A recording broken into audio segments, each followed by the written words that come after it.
centro el pueblo,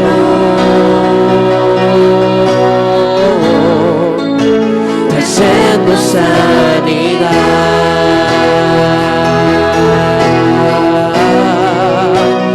Con mi fe te alcanzaré, con mi fe te tocaré, mi milagro recibiré, y sé que transformado yo seré. Con mi fe te alcanzaré, con mi fe te tocaré, mi milagro recibiré, y sé que transformado yo seré. Por mi fe te alcanzaré, por mi fe te tocaré, mi milagro recibiré, y sé que transformado yo seré. Y sé que transformado yo seré, y sé que transformado yo seré. Aleluya. Padre, estamos aquí delante de tu presencia, Señor. Estamos delante de tu presencia, creyendo totalmente. Hay una expectativa, Señor, en mi espíritu y mi alma. Como dice una vieja adoración, mi espíritu y mi alma se están llenando con el poder del Espíritu Santo. Mi vida nunca más será igual. Mi espíritu y mi alma, Señor, yo en este momento ofrezco una oración personal delante de ti. Mi espíritu y mi alma se están llenando con el poder de tu Espíritu Santo. Y sé que mi vida después de esta noche no será igual. Sé que la predicación después de esta noche no será igual. Sé que el ministerio que me has dado no será igual. Y sé que el impacto espiritual después de esta noche no será el mismo, porque mi espíritu y mi alma se están llenando con el poder de tu Espíritu Santo. Y mi vida nunca más será igual. Y eso pasa porque te espero. Y eso pasa porque te anhelo. Eso pasa porque no quito mi mirada de ti. Eso pasa porque contemplo tu belleza, y cuanto más miro tu belleza, más me nace una adoración pura de mi corazón. Y en esa conexión y sincronización, mi espíritu y mi alma se llenan del poder de tu Espíritu Santo para hacer lo que tu corazón me dice. Y tú vienes porque yo respondo: yo te quiero, Señor. Y tú me dices: como me querés, yo voy. Aleluya. Aleluya. Shakatara maikaya. Shu sharabakaya mai sola maiso. Ahí siento que cambió. Siento, Shalamaiko, Tamasaya. Siento una atmósfera caliente alrededor de mí. Dios realmente hará milagros. Yo no sé cuántos vinieron creyendo eso o vinieron pensando que es un título. Pero yo te quiero decir que el que vino creyendo el milagro ya está en camino. El milagro ya está autorizado sobre tu espíritu, sobre tu cuerpo. Porque al igual que yo, al igual que yo, vos lo querés también a Él.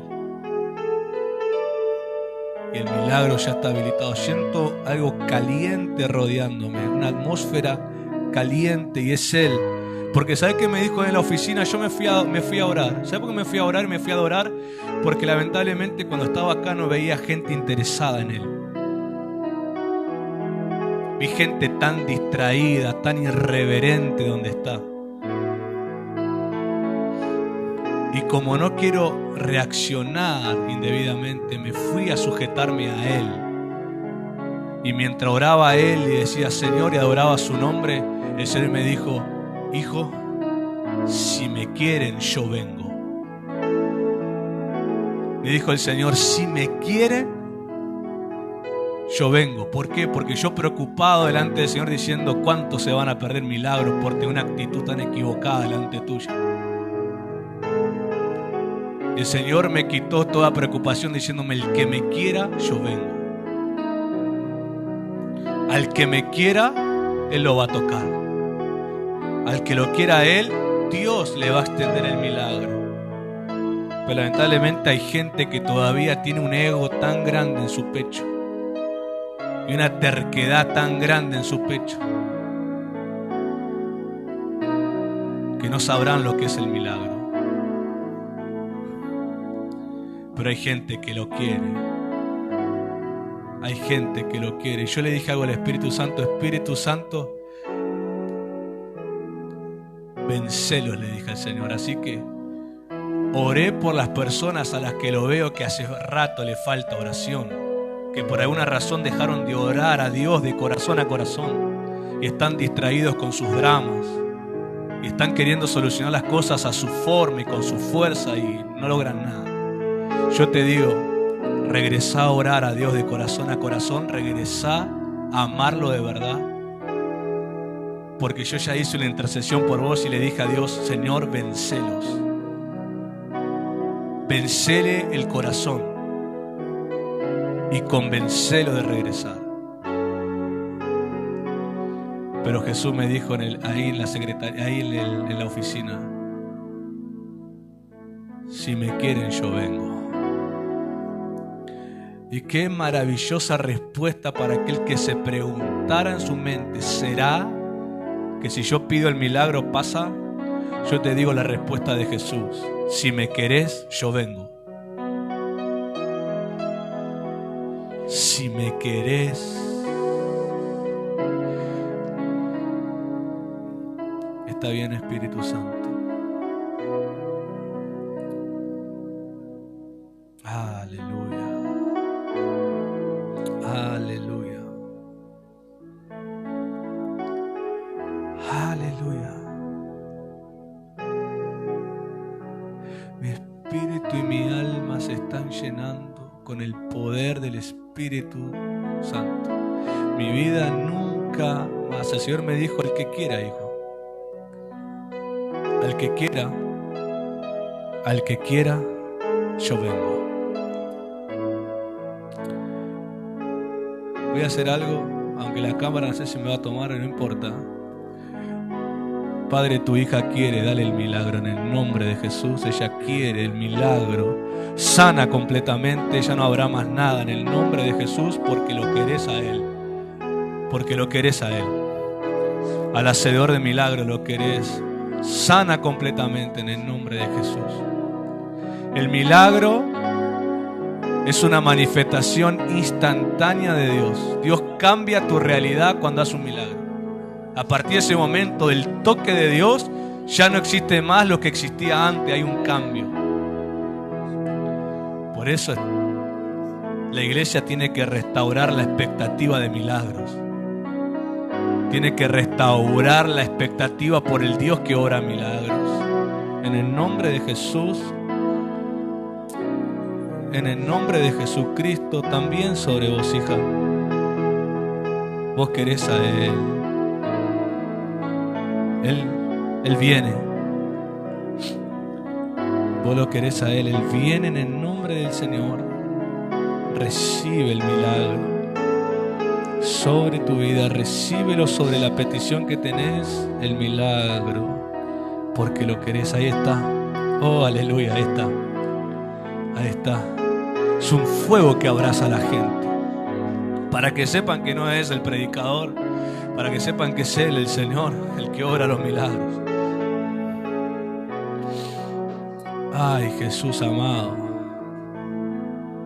Sé glorificado, Jesús, en medio nuestro. Sé glorificado, Jesucristo, en medio nuestro. Aleluya, aleluya, aleluya. Gracias, Señor. Por ahora hasta acá, tome asiento. Gracias, Señor Jesús. Aleluya. Aleluya.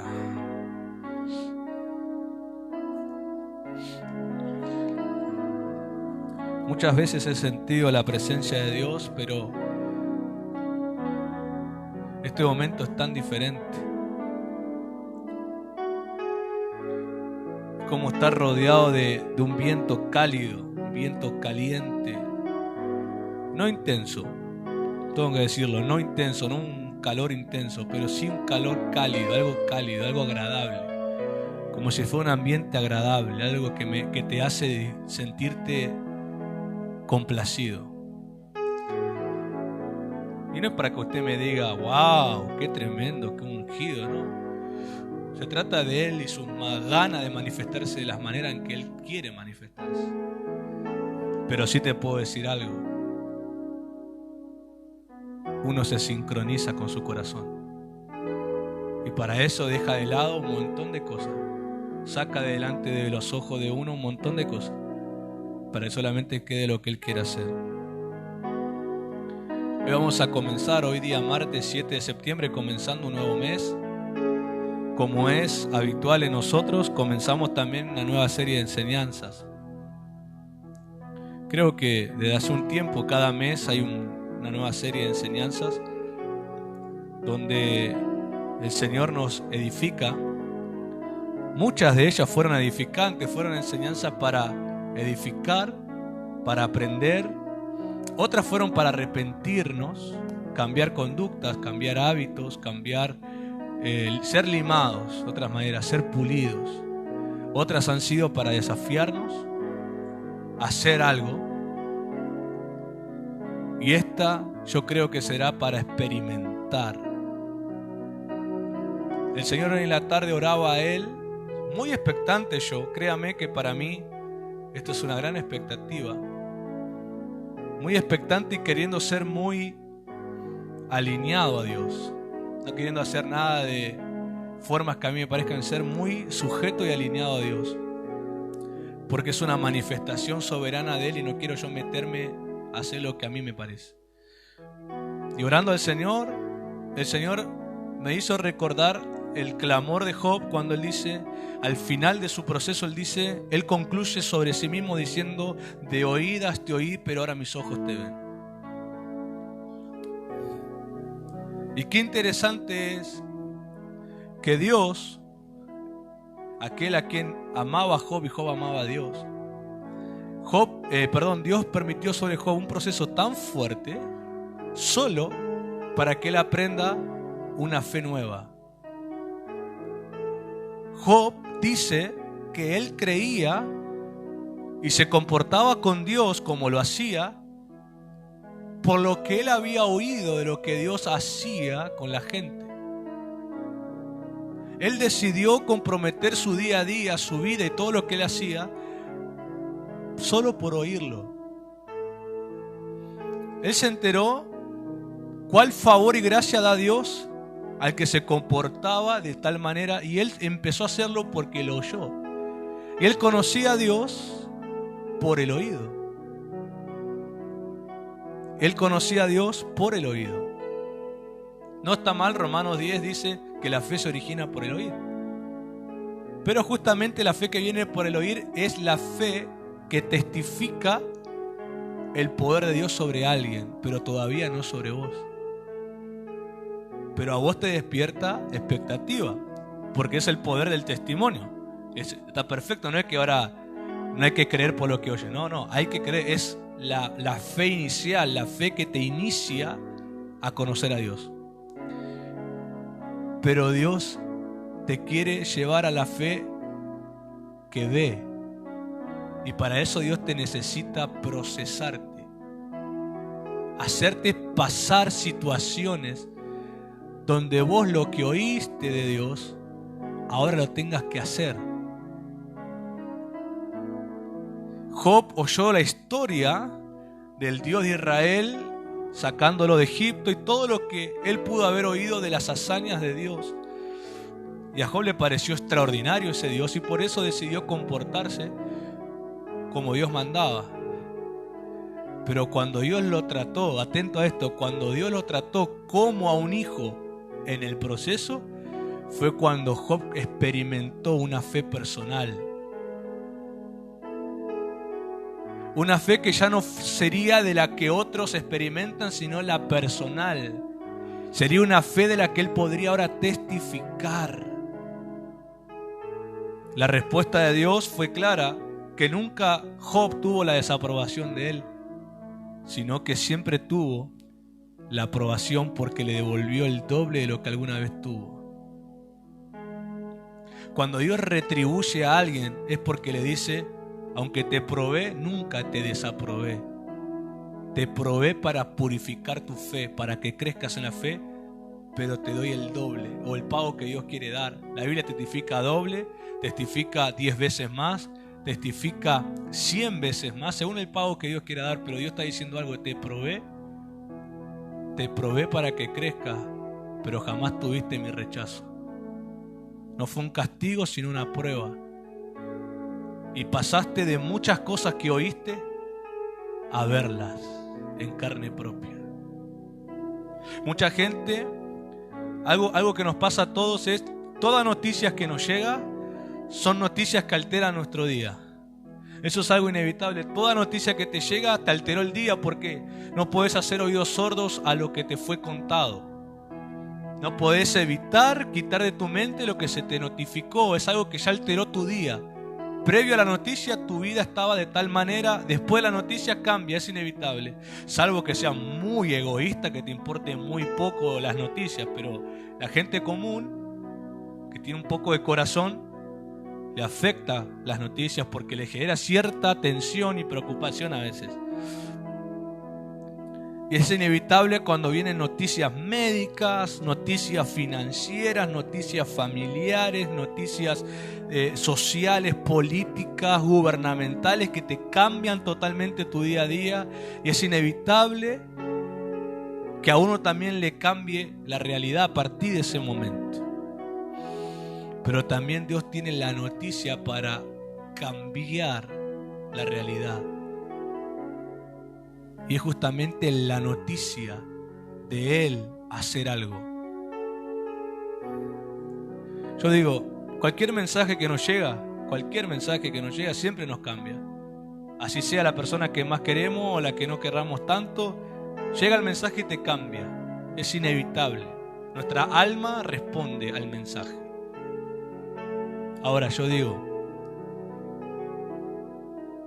¿no es más sabio ser afectados por el mensaje de Dios? Cuando Él dice voy a hacer milagros, ¿de verdad podemos dudar?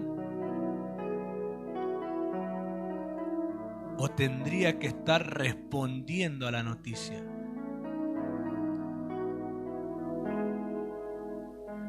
La Biblia dice y te enseña que para hacer milagros se necesita fe, lo que te pide. Pero para que no haya milagros te dice que hay incredulidad. Y la incredulidad es esto: no espero que Dios haga algo porque no lo cree, o decidí hacerlo yo, por lo tanto no espero a Dios. Por lo tanto hay una decisión del corazón que hace que el milagro no sea esperado en tu alma. Pero el que cree y responde al mensaje de milagros es una persona que entra, su alma responde ¿a qué? A expectativa. ¿Qué es la palabra expectativa según la Biblia? Una esperanza con deseo. Vos te quedás a partir de ese momento esperando la manifestación.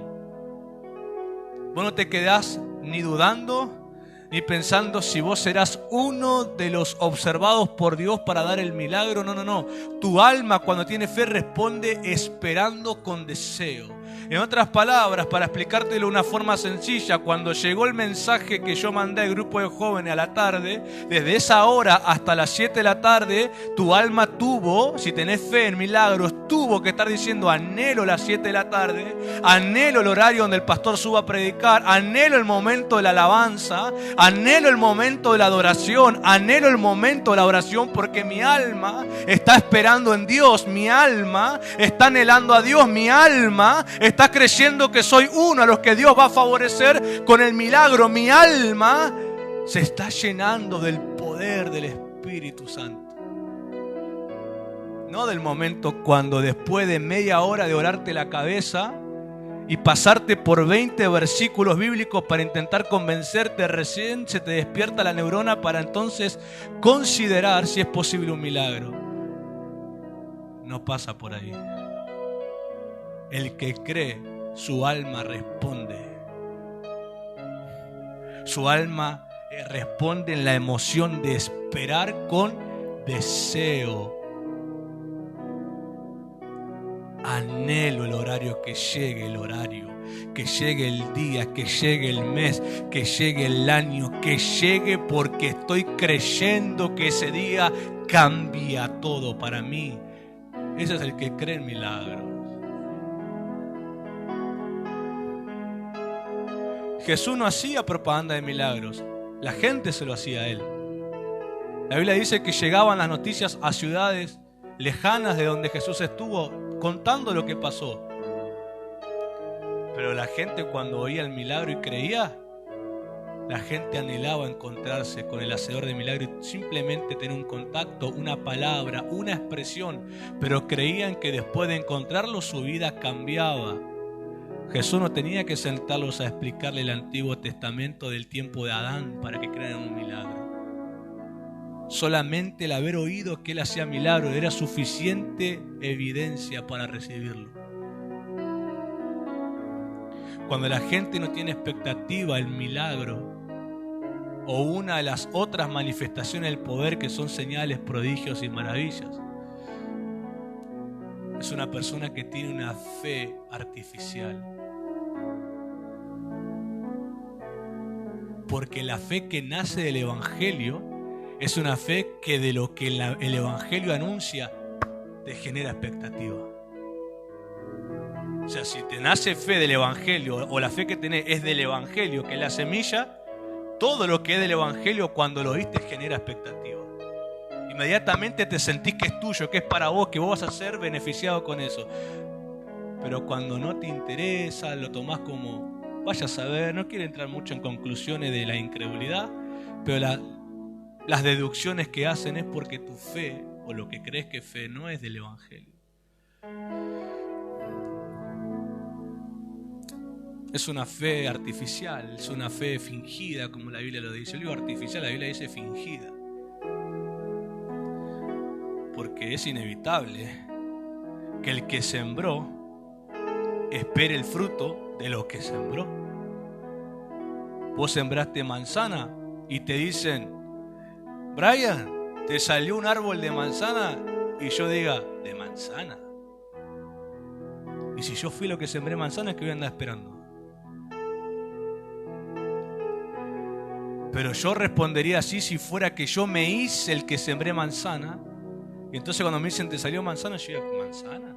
Sorprendido porque fingí una siembra. Fingí una actitud de trabajo. Entonces cuando me dicen: ¿te salió un árbol?, yo me sorprendo y digo: ¿un árbol de manzana? Sí. Yo sé que mentí, fingí, aparenté, pero yo sé que no lo hice. Entonces, ¿cómo me nació un árbol de manzana? Entonces la gente que se supone que me creyó a mí me miran como diciendo: pero si vos supuestamente sembraste manzana, ¿cómo que me mirás con esa cara? Entonces ahí se descubre muchas veces la hipocresía, el fingir. Cuando cuando la gente dice aleluya y empieza a hablar en lengua y dicen Amanda manda aquí, Amanda manda allá. Cuando viene el milagro vos le ves la cara que parece que le está hablando de no sé de qué. Y te ponen cara como que, ¿qué es eso? Yo digo, pero ¿y tu fe? Es tan sencillo darte cuenta. No hablo de humores porque el humor ha encontrado a mucha gente pero con fe. Gente enojada pero con fe. Le bastó oír la promesa de Dios, una acción de Dios y su fe inmediatamente dijo, eso es mío. Eso es para mí, eso me va a pasar a mí. Su humor cambia. A veces la gente se justifica con sus días, que están, tuvo un mal día. Yo te voy a decir algo, una cosa es tu estado y otra cosa es tu esencia.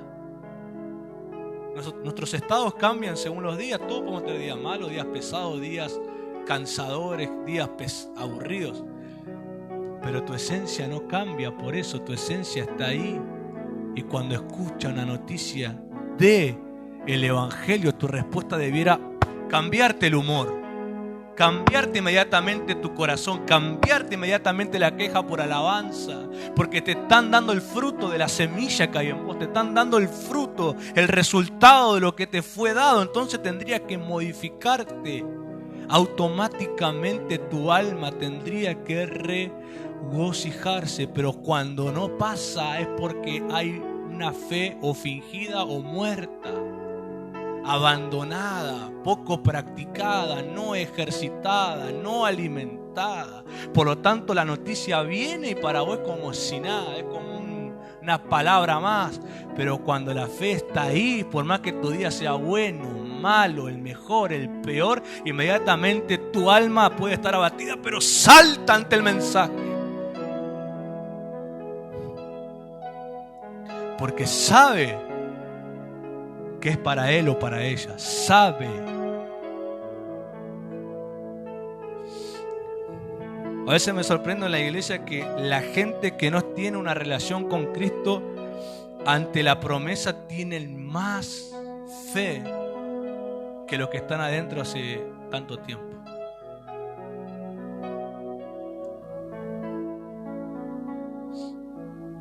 Y no es que yo estoy retando a nadie, yo estoy poniendo la base de lo que es un milagro. El milagro, una vez escuché a alguien que dijo esto, el milagro no se recibe cuando se recibe, sino cuando se cree. Es un poco poeta, ¿no? El tipo. Pero quiso decir, el milagro en realidad no empieza cuando lo vemos que te pasó. En vos empezó el momento en que lo creíste. El milagro ya ahí, a partir de ese momento vos tomaste posesión. Y a partir de ese momento lo tuviste en tu mano y no te fue quitado.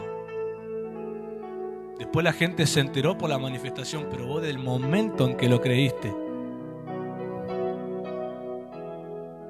Y es una de las obras más poderosas del poder de Dios justamente. Y solamente se requiere fe. Hay gente que a Jesús lo tocó en pecado, los tocó en rechazo, lo tocó viviendo una vida no tan honrosa, pero por fe recibieron el milagro. Porque ¿sabés lo que actúa en el corazón de Dios detrás del milagro? Actúa su compasión. Por eso aún el que está viviendo en pecado, cuando cree, puede recibir un milagro, porque lo que hay detrás del milagro es la compasión de Cristo. Que significa que no te va a poner a juzgar en el momento para hacer el milagro. Solamente por creerlo va a hacer. Yo estoy hablando de milagro, no estoy hablando de lo que obviamente es arrepentimiento y santidad y todo eso, que es necesario para estar unido a Cristo. Pero digo que la manifestación del milagro tiene que ver con la compasión de Jesús.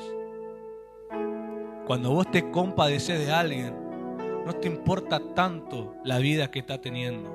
Lo que te importa más es que esa persona deje de estar sufriendo por lo que está sufriendo. Es más, en la compasión posiblemente puede ser tu rival, pero en ese momento no te importa la rivalidad. No te importan los gestos, la cara, no te importa nada de lo que en otro momento a vos te hubiera molestado. Porque la compasión te está conmoviendo a la necesidad que tiene. Y la persona solamente lo que le necesita es extender la mano y recibirlo. A veces la gente pregunta, ¿cómo recibo el milagro? Y están esforzados en que uno les explique pasos o esfuerzos que ellos tienen que hacer. Porque de alguna manera te están diciendo, quiero hacer algo donde yo me sienta merecedor. Quiero hacer algo donde yo sienta que pagué algo para poder sentirme merecedor del milagro. Y no entienden que el milagro es un resultado de un precio pagado, pero por Jesús. Que ellos tienen que creer que Jesús quiere hacer el milagro. Es una de las peticiones más sencillas del Señor. Cree. Un centurión romano mandó a hablar con él pidiéndole que sane a su siervo que estaba enfermo, y Jesús solamente le pidió, cree. Quizás nosotros pudiéramos haber dicho, Jesús, pero decirle que se arrepienta primero, porque él es romano y todas las prácticas romanas que nosotros sabemos que hacen seguramente es una maldición que tienen. Así que se arrepientan y cambien, y entonces después sanalo. Pero a la hora del milagro Jesús solamente espera fe de la gente. Para salvarlo sí espera arrepentimiento. Pero ahora estamos hablando de milagro, no de salvación. Para el milagro solamente hace falta creer. Una señal, como te dije hace unos minutos atrás, es la reacción de tu alma. Cuando vos oís una noticia sobre un Dios sanador, un Dios que es capaz de quitar enfermedades incurables, capaz de restaurar al cerebro humano que está sufriendo locura, esquizofrenia, y es capaz de tocarlo y tocar cada parte del cerebro y restaurarle. El que cree solamente anhela encontrarse con ese Dios. El que cree solamente anhela un toque de ese Dios, no le importa otra cosa. Y es más, yo te decía algo, a Dios tampoco le importa otra cosa en ese momento para hacer el milagro que creas. Por eso en las campañas vemos gente que se sana y después se están prendiendo un cigarrillo afuera de la campaña. No se arrepintió quizás no quiere cambiar de vida, no quiere seguir a Cristo, pero creyó que Dios lo podía sanar. Y son cosas que vos decís, pero Dios, ¿por qué lo sanaste si no se arrepintió? Es que detrás del milagro está su compasión. ¿Y quién le puede impedir a él que él quiera tener compasión de alguien? Cuando él le dijo a Moisés, yo seré compasivo con quien yo quiera serlo. Cuando le mostró la espalda, la gloria de la espalda de Dios, que dice que ahí está su bondad y su misericordia, él dijo, yo seré compasivo con quien yo quiera. Puede que la gente no se arrepiente y me ame y quiera estar conmigo, pero yo decido con quién ser compasivo. Por eso los milagros pasan por otro lado, pasan por la compasión. La palabra compasión significa sentir lo que el otro siente, compadecerse, unirte a su dolor, unirte a su estado, sentir internamente lo que siente, y eso te parte el corazón. Porque no empezás a buscar algo para rechazarlo, sino que empezás a buscar todo para ayudarlo. A veces me ha tocado como pastor enterarme de gente enferma con enfermedades muy graves, algunas terminales, otros muy difíciles que requieren tratamiento y demás. Y muchas veces me he sentido impotente de no tener un poder, una unción suficiente para solamente tocarlos y que queden libres de eso. Y me he sentido impotente y he llorado y he preguntado a Dios. Y he hecho oraciones personales de negación para poder tener más unción. Y el día domingo, cuando se desató un momento de compasión porque fuimos todos los que servíamos fuimos conmovidos a personas específicas a mostrarle compasión. No nos pusimos a ver qué tienen que cambiar en ese momento. Después está el arrepentimiento. Creo que usted me entiende. El arrepentimiento es importante y tiene su momento. Pero en ese momento la compasión de Dios nos atraía a la gente. Y yo me compadecía de una persona a la que Dios me guió y le levantaba la mano a Dios después de ministrar, agradecido de haber sentido eso, para poder ayudar a alguien, porque si no te nace del Espíritu, no te mueves. Pero es un movimiento. El Espíritu Santo que te habita te mueve. El Espíritu Santo que te habita te hace tener una reacción, porque Él quiere hacer algo. Y mientras adoraba a Dios, ahí, parado allá, y oraba a Dios, le daba gracias por lo que estaba haciendo, el Señor me hizo recordar esas oraciones donde yo muchas veces hasta le prometí que haya cosas que yo le pedí que no me las dé, que la negaba, pero que me dé más unción, pero que me dé más poder para ayudar a otros. Y ahí Dios me dijo: hijo, tu negación es la unción que me pedís.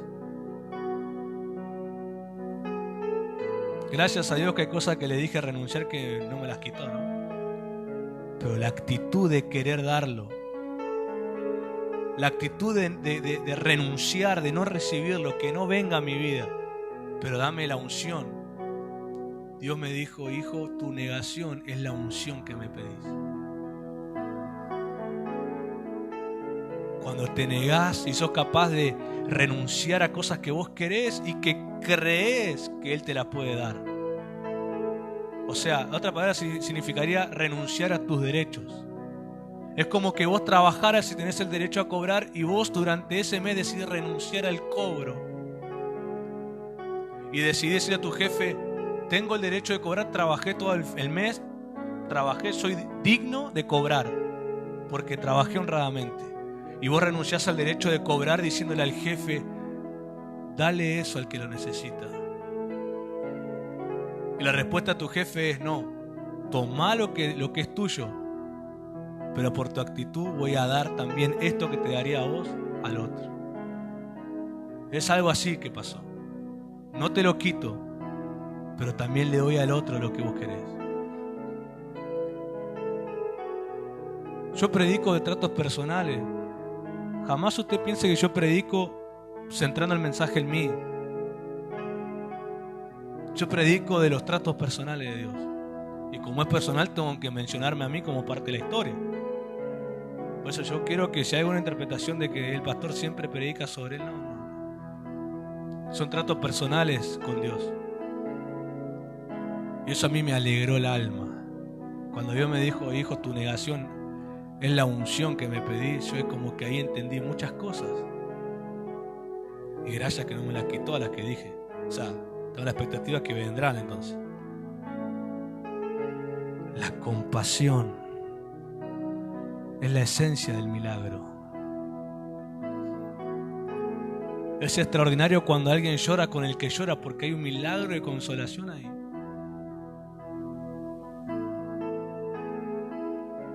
Es extraordinario cuando uno pasa por un proceso de enfermedad para compadecerse de los enfermos. Porque cuando ves a un enfermo, no ves solamente a alguien necesitado. Vos te recordás lo que vos sufriste en la carne y te acordás de tu sufrimiento y sabés que es posible que esté pasando por eso y vos tenés un anhelo que Dios haga algo.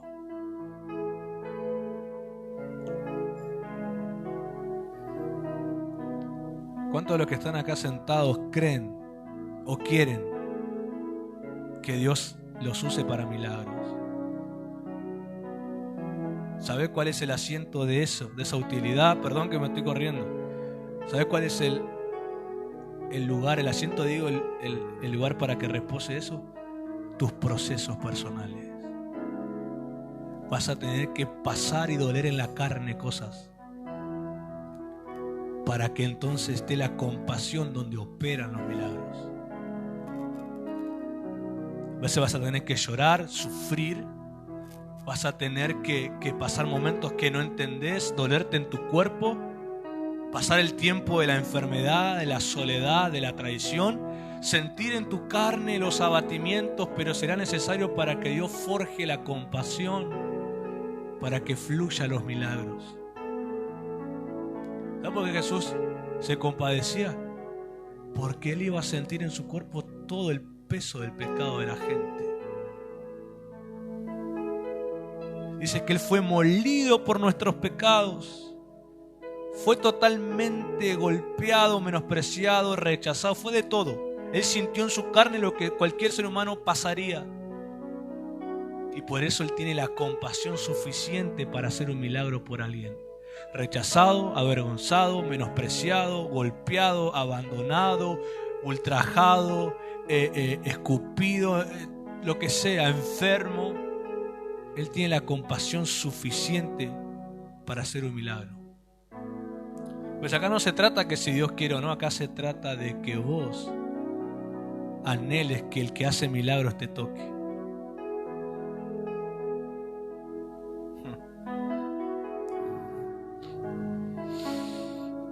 Ahora sí puedo ver expectativa en corazones.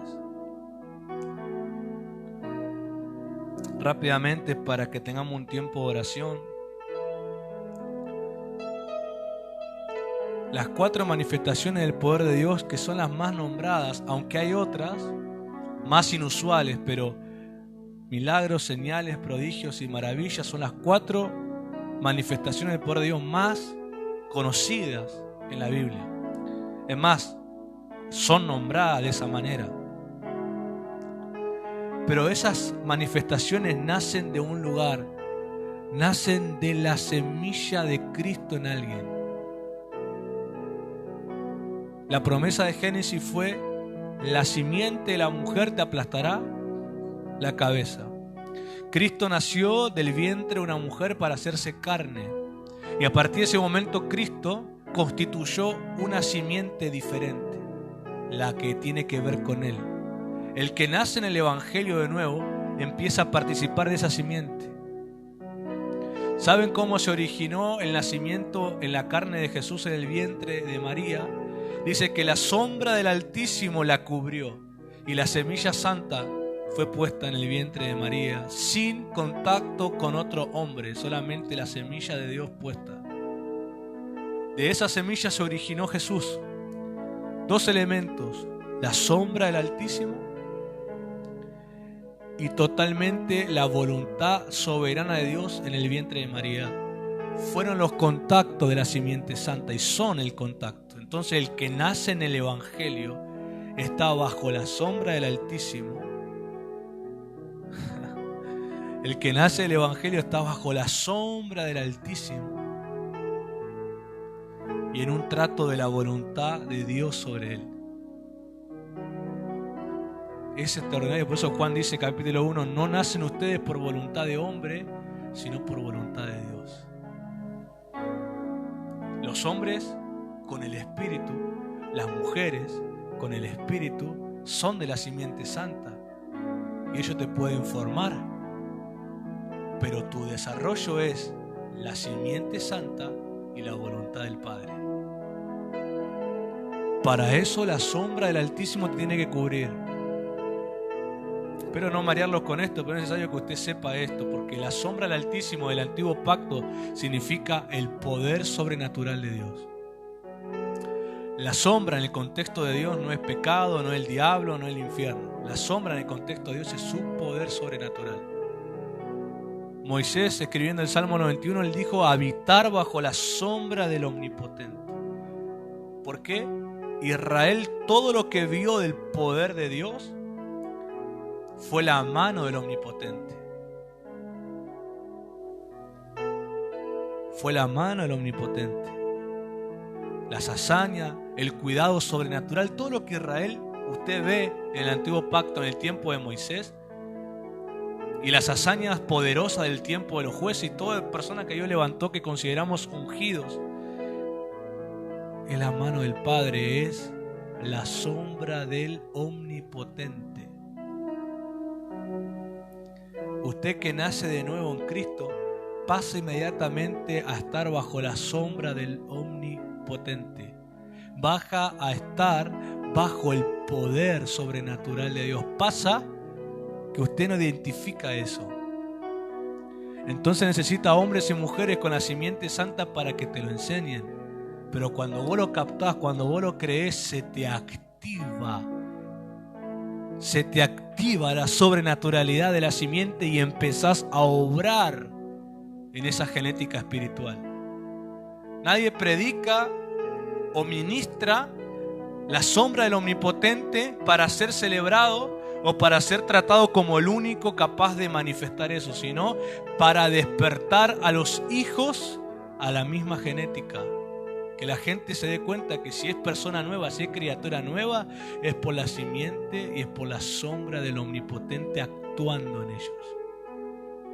La transformación de vida no es un acto humano ni es un arte de magia.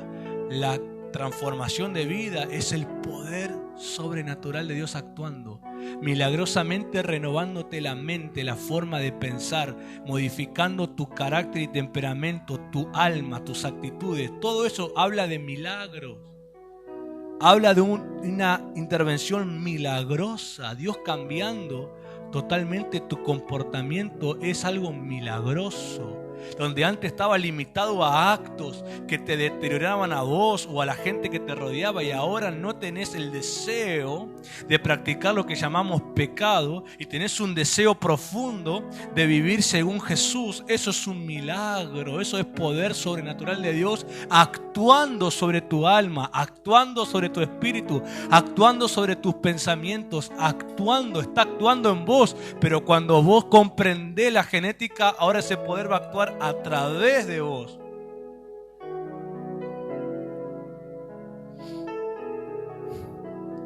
De ahí nace la valentía o el denuedo de proclamar el poder de Dios, no como un acto egocéntrico, sino como quien sabe ahora que el poder que actúa en él, transformándolo, puede actuar a través de él sobre otro.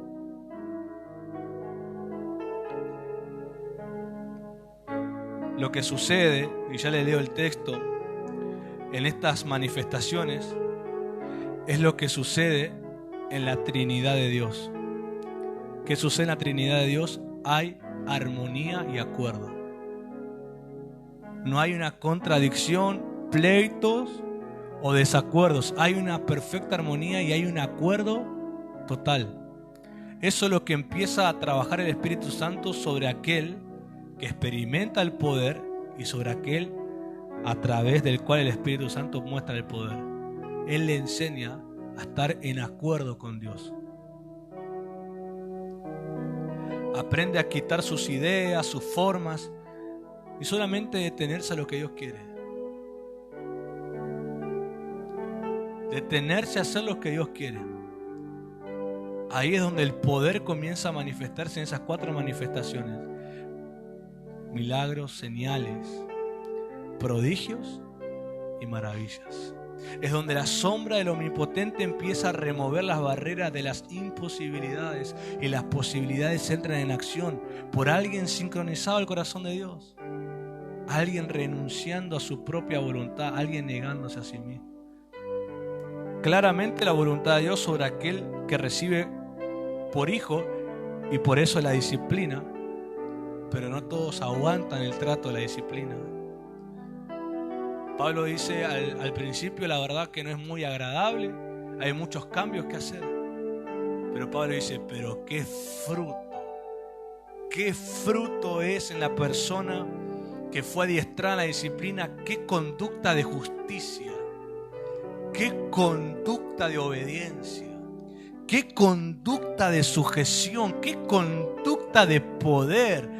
Qué maravilloso que soportó el primer tiempo no tan agradable por la corrección, pero qué fruto se ve después. Qué manifestación de Dios, qué unción que Dios le da, qué manera Dios se glorifica, qué bueno que soportó la corrección. Qué bueno que soportó el renunciar a cosas, qué bueno, porque mirá qué hijo de Dios e hija de Dios ungido tenemos ahora en esta generación.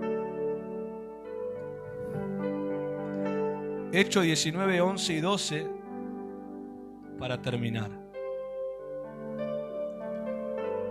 La versión amplificada dice así: Dios estaba haciendo milagros extraordinarios e inusuales por las manos de Pablo, de modo que incluso pañuelos o toallas faciales o delantales que habían tocado su piel eran traídos a los enfermos y sus enfermedades lo abandonaban y los espíritus malignos salían de ellos. Los milagros, es explicado así, es una obra certera de Dios.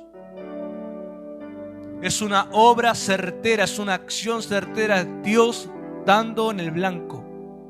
Es Dios apuntando a un lugar y acertándole. El milagro es certero. El milagro no merodea por las miles de opciones que puede ser. Es certero. Va directamente al punto y lo sana y lo restaura y lo libera. El milagro es totalmente certero y eficaz. Cuando hablamos de milagros, hablamos de alguien en quien Dios tocó la parte a cambiar.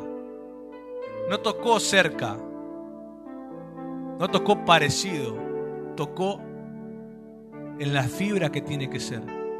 Y por eso alteró todo, y por eso cambió todo, porque tocó el lugar. Cuando a vos te duele algo y la gente te empieza a tocar y te empieza a tratar, el enfermero quien te trata dice acá, y vos sentís cercano, pero no es el punto todavía. Y sentís cierta mejoría, pero no es el punto todavía. Hasta que llegan al punto. Y cuando llegan al punto, es el trato necesario para sanar. Dios no anda cerca viendo. Dios va directamente. El milagro es certero y es eficaz. Es una fuerza que Dios ejerce para remover todo lo que resiste en la persona que tiene que ver con el plan de Dios. O sea que el milagro no solamente lo necesita alguien enfermo, que la enfermedad imposibilite o estorbe a la voluntad de Dios. Todo lo que estorbe a la voluntad de Dios requiere un milagro de Dios. Hay gente que necesitan un milagro sobre su carácter. Ser modificado, ser transformado, porque su carácter estorba lo que Dios quiere. Otros necesitan ser milagrosamente liberados de la mente por las fortalezas mentales que tienen y que cuestionan todo lo que Dios quiere hacer y todo lo dudan.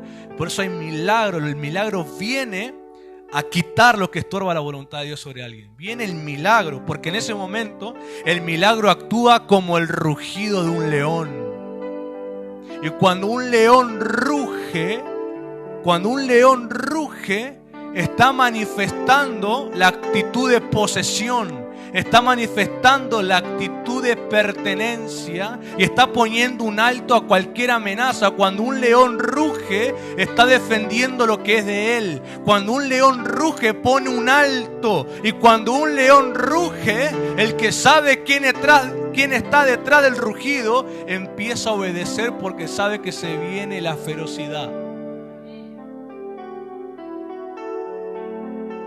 Cuando Dios ruge desde Sión, cuando Dios ruge con la palabra profética, cuando Dios ruge con la palabra de ciencia, cuando Dios ruge con la palabra de autoridad dando una orden, el que está detrás de la amenaza a la voluntad de Dios sabe que debe soltar, porque si no viene la ferocidad. Y tenemos espíritus más obedientes que seres humanos. Los espíritus inmundos saben que deben obedecer al rugido de Dios, pero hay seres humanos que no disciernen el rugido de Dios y no se mueven. Cuando Dios ruge, su pueblo debe entender que hay una intervención milagrosa. Cuando Dios ruge, su pueblo, los que creen, los que tienen el alma con Dios, deben discernir que Dios está movilizando a su pueblo en poder. Y yo creo que Dios está rugiendo todo este tiempo y hay un pueblo sordo que no está comprendiendo que el león de la tribu de Judá, el linaje de David, el que ha vencido, está movilizando a su pueblo a ejercer poder sobre las cosas. El único que es capaz de obedecer es el diablo. Pero hay hijos de Dios que están tan ignorantes al rugido profético que están ahí paspando mosca todavía.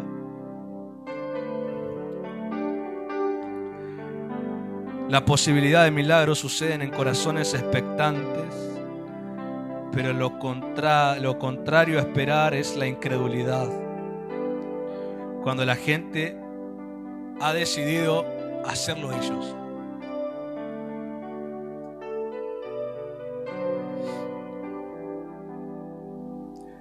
Esta serie de mensajes y enseñanzas serán y son rugidos proféticos. El león de la tribu de Judá ha vencido y se le ha dado, y él es digno de desatar los sellos del libro. El rugido profético te moviliza. El rugido habla de fuerza, poder, valentía, atrevimiento. El rugido te moviliza adentro a hacerlo. El libro del profeta dice que cuando el león ruge, ¿quién no temerá? Y cuando Dios profetiza, ¿quién no profetizará? En otras palabras, cuando Dios decide soberanamente hacer milagro, el mundo espiritual está esperando responder porque sabe que hay un rugido. El único que es capaz de no responder porque es ignorante es el ser humano. Cuando es incrédulo. Pero aquel que cree tiene su alma expectando, tiene su alma anhelando, tiene su alma esperando. Cerramos la transmisión. Que Dios bendiga a toda la audiencia.